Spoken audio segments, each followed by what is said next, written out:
Assalamualaikum warahmatullahi wabarakatuh.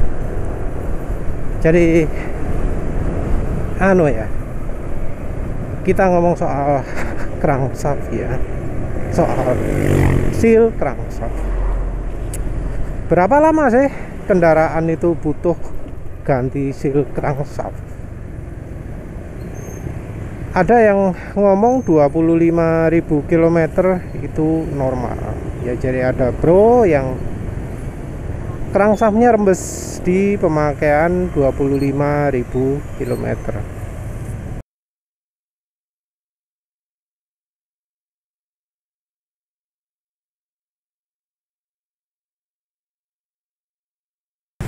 Olinya si bro ini adalah oli Unil Opal 5W40.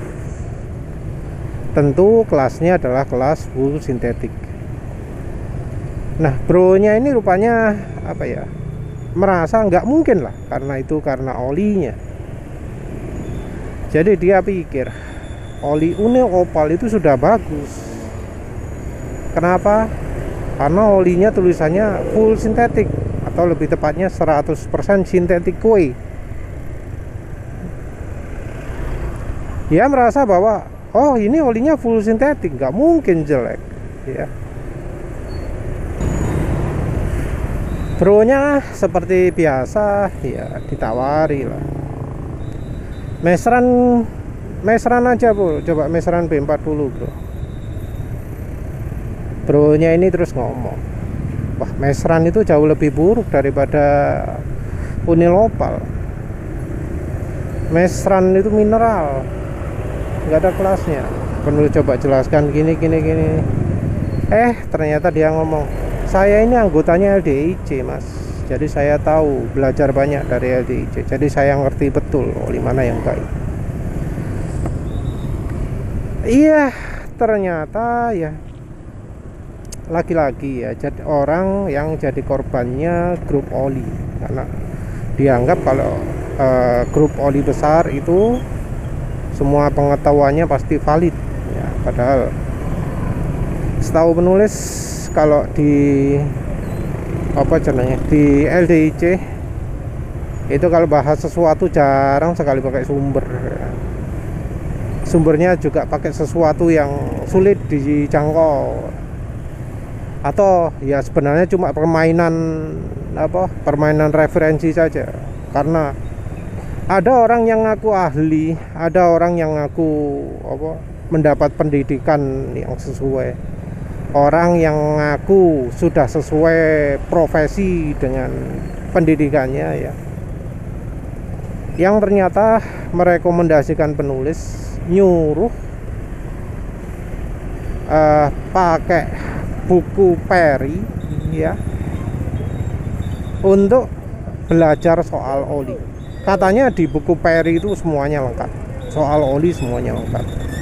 Bullshit ya, bohong besar itu. Karena apa? Penulis ini istrinya teknik kimia. Penulis waktu istri tugas akhir ikutan bantu. Dan perasaan penulis yang namanya buku Perry itu adalah buku buat pabrik. Yang namanya proses itu adalah untuk bisa membuat produksinya lebih lancar. Dan seingat penulis gak ono istilah pabrik oli di buku Perry. Memang banyak orang teknik kimia bahas soal oli ya, tapi yang biasanya dibahas adalah cara pembuatan ya. Karena teknik kimia itu chemical engineering bukan membahas soal kimia, tapi membahas soal proses. Gimana sih caranya buat ini, gimana sih caranya buat ini, untuk buat pabriknya, bukan untuk meneliti bagaimana proses kimia itu terjadi. Kalau meneliti proses kimia itu ya bahasnya adalah ilmu kimia, bukan teknik kimia. Orang juga sering berpikir, wah teknik kimia itu diajari kimia. Enggak. Teknik kimia itu nggawe pabrik yang diomongi ya belt conveyor, spray dryer, opo maneh. Wes pokoknya proses-proses produksi lah. Ono kiln, macem-macem lah.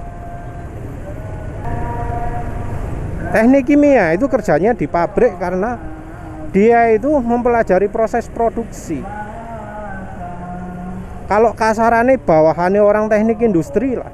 Teknik industri udah di pos-pose, bahas manajemen, bahas ISO, bahas macam-macam.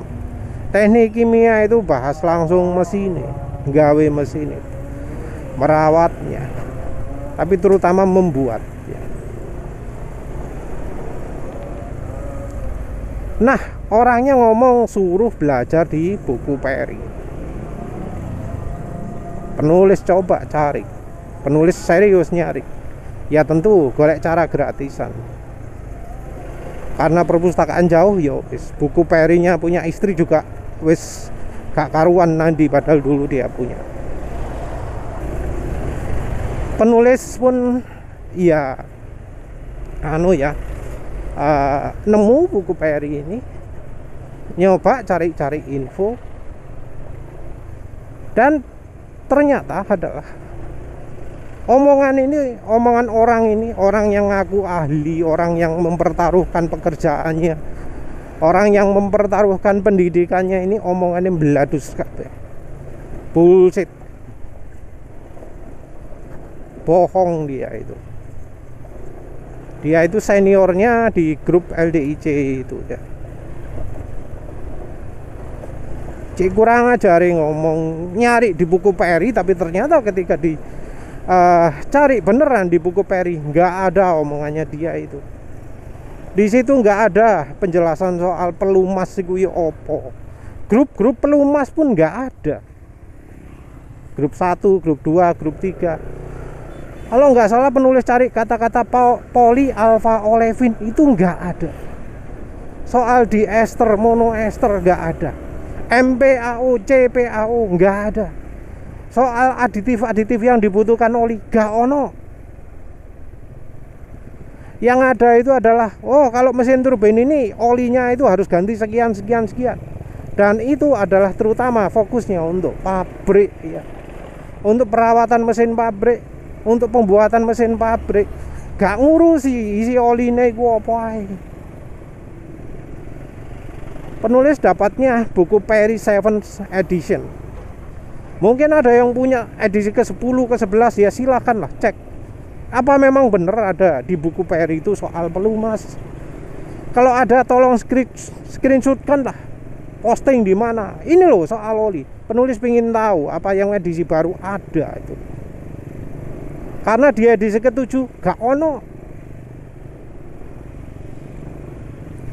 Dan banyak ya penipuan-penipuan lain.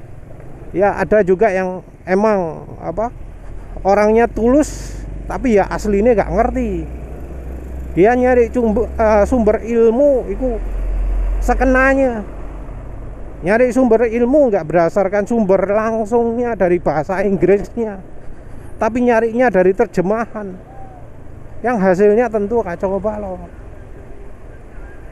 Yang lebih parah lagi adalah di grup LDIC ini, rekomendasinya adalah berdasarkan ilmu masa lalu, ilmu yang sekarang ini sudah tidak relevan ya.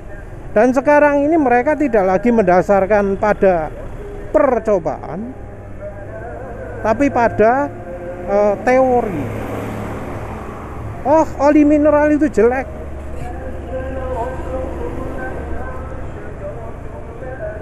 Oli mineral itu gini gitu ya. Padahal mereka sendiri tahu persis bahwa oli full sintetik sekarang itu bahannya pakai hydrocrack. Ada yang kategori itu. Dan walau ya secara kasat mata, secara jelas-jelas, secara data, secara informasi, itu wes kelihatan mata bahwa ada oli full sintetik yang dari bahan hidrotrit, mereka nggak ngakui. Hidrotrit kalau nggak tahu itu adalah oli grup 2 kalau berdasarkan susunan klasifikasi oli versi lama. Hydrocrack itu adalah grup 3 kalau berdasar klasifikasi oli lama.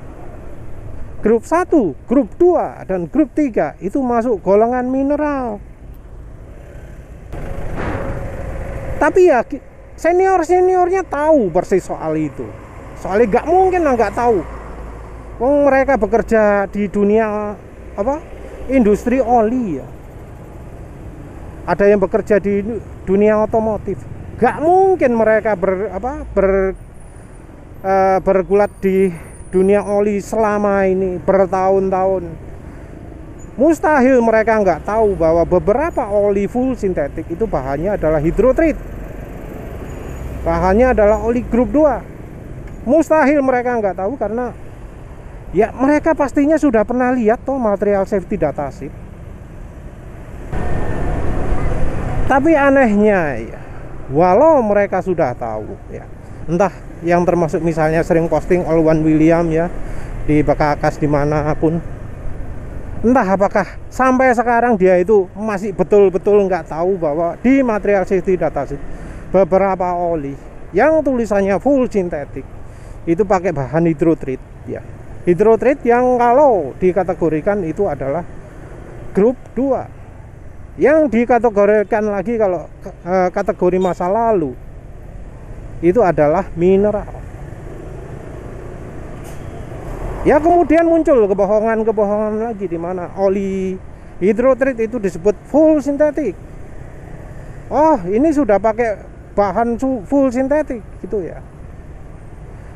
Kemampuannya sudah sama dengan oli misalnya PAO. Tapi ngomong tok, nggak pernah disebut yang sama apanya. Apakah daya tahan oksidasi sama? Kalau daya tahan oksidasi sama, mana buktinya? Mereka nggak akan bisa ngasih. Oleh karena itu kalau mereka uji oli, nggak pernah ada namanya data evaporation loss. Kenapa? Karena oli mereka itu oli jelek. Oli yang mereka rekomendasikan itu oli jelek. Tapi karena diklaim full sintetik, jadi mahal kan? Jadi seakan-akan bagus. Jadinya makanya mereka kalau uji oli sengaja nggak memperlihatkan data evaporation loss, NOAK evaporation loss. Apalagi oksidasi, wes mustahil lah mereka ngasih data uji oli oksidasinya. Karena apa? Nanti bakal ketahuan oli rekomendasi mereka itu oli yang buruk, mudah teroksidasi.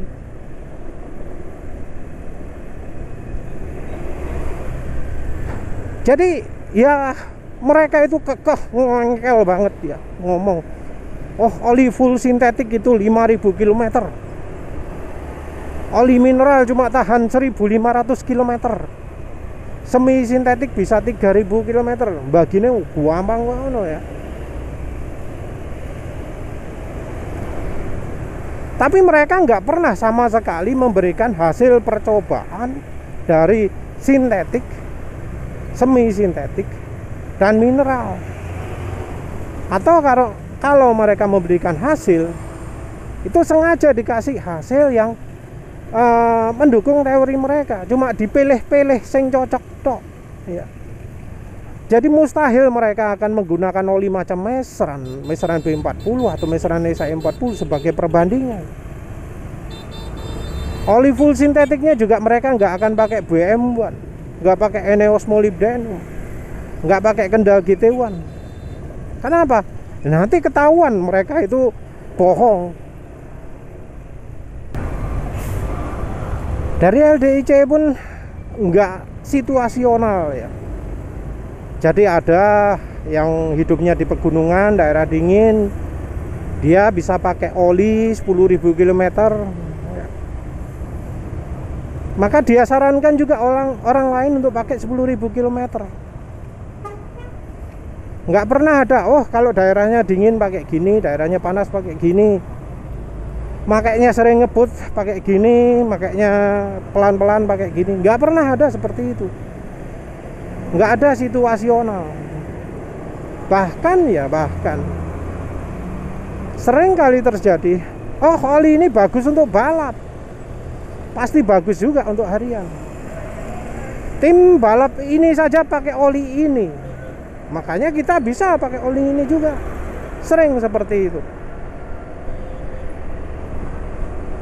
Dan itu tanpa eksperimen ya, tanpa dicoba di motor. Jadi yang pertama, rekomendasi berdasarkan bahan oli, tapi mereka cuek bahan apa yang sebenarnya ada pada oli full sintetik yang mereka rekomendasikan. Terus mereka juga kalau uji oli cuma uji partikel. Kayaknya sengaja nggak melakukan uji evaporation loss, sengaja nggak melakukan uji NOAK, apalagi shear stability. Wes, jangan harapkan orang Indonesia itu pernah uji shear stability index, itu mustahil.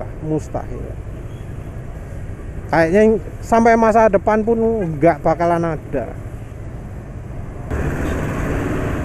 Yang diuji itu adalah aditif, mengandung boron. Wes, itu dong, wes. Dan satu lagi, kalau motor ada apa-apa, jangan salahkan oli gitu, selalu ya. Jadi kalau motornya bermasalah, ada part yang aus, oli itu jadi bagian terakhir yang disalahkan. Atau nggak akan pernah nyalakan oli lah. Nah, si Bro ini jadi salah satu contohnya. Jadi kilometer motor dia adalah 25.000. Dia ngomong, oh ternyata seal jebol itu bukan hoax ya. Motor saya 25.000 jebol sealnya. Ya sesuatu yang aneh ya, karena dia membandingkan dengan yang sesama korban. Padahal ya motor penulis ini umur sudah hampir 50.000 km. Nggak ada tuh ciri-ciri rembes, mau yang kiri mau yang kanan. Ketika penulis ganti belt di 32.000 atau 37.000, mbuh lali. Bagian kiri itu betul-betul bersih, gak ono tanda-tanda oli nih. Penulis 2 bulan yang lalu juga cek kondisi magnet ya. Aslinya lihat warna magnetnya apakah karatan atau enggak, karena ada yang ngomong semua motor magnetnya karatan. Dan penulis lihat, bener, punya motor penulis magnetnya karatan ya. Dan selain dari karatan itu juga penulis ngamati di sekitarnya magnet, apakah hitam-hitam begitu, apakah berlumpur, ada tanahnya banyak begitu. Enggak,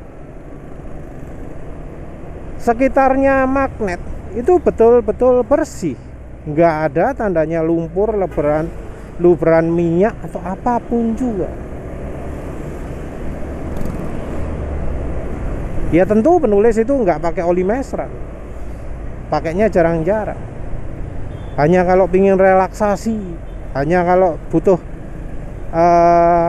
membenahi mesin saja penulis pakai mesran. Selain itu pakai oli wes sembarang kali ya. Tapi jelas bahwa motor penulis ini jadi contoh bahwa yang namanya rembes crankcase itu tidak terjadi. Secara teori, rembes itu bisa terjadi karena bahan oli. Bahan oli itu terbagi menjadi 2, efeknya ke seal ya. Yang satu bikin seal mekar, yang satu bikin seal kisut. Untuk mengatur yang pas ini, pabrik oli harus membuat resep yang bahannya matching, bisa pas, tidak bikin sealnya kisut, tidak bikin silnya ngembang. Nah, ada standar untuk bisa membuat seal ini nggak kena nggak terganggu, nggak rusak oleh oli. Dan uji ini jadi salah satu bagian dari uji API. Jadi oli yang sudah lulus uji API, oli yang ada logo API-nya, itu akan lebih aman terhadap seal daripada oli yang nggak ada logo API-nya. Di sisi lain, oli grup 1 itu justru merupakan oli yang lebih aman terhadap seal. Kalau di luar negeri yang nggak relevan untuk Indonesia, ada oli namanya high mileage oil. Itu nggak ada di Indonesia. Terus untuk yang lain-lain juga, biasanya seal itu rembes kalau olinya telat ganti.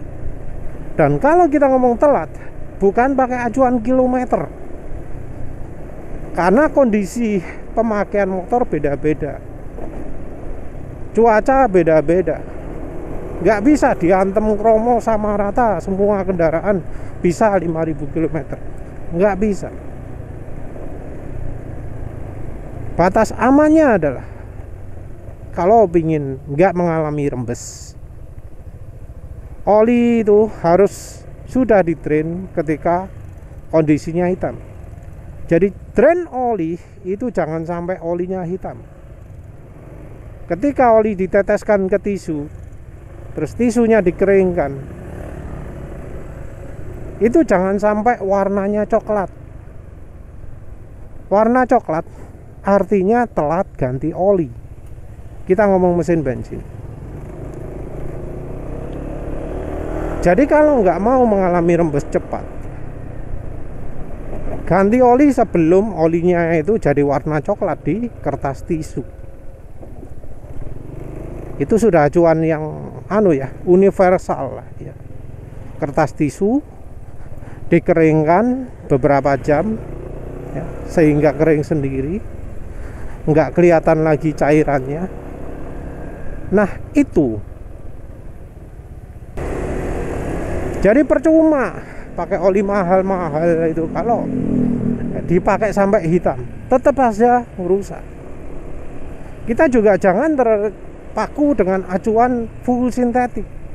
Sekarang banyak oli full sintetik itu cuma tulisannya tok full sintetik, tapi secara kemampuan nggak selevel dengan full sintetik. Ya, untuk membuktikannya ya gampang. Kalau bisa uji lab ya uji evaporation loss, uji oxidation stability. Itu semua lembaga uji oli pasti menyediakan. Tinggal uji itu. Lek gak duwe-duwe, ya tinggal lakukan uji sendiri. Panggang barengan, panasi barengan. Oli yang menghitam duluan, oli yang lebih coklat duluan, oli yang lebih habis duluan, itu adalah oli yang jelek. Dan selama ini penulis sudah coba puluhan oli full sintetik, dan banyak oli full sintetik itu yang ternyata kemampuannya di bawahnya oli mineral. Ya wes lah, itu saja. Terima kasih sudah menonton. Assalamualaikum warahmatullahi wabarakatuh.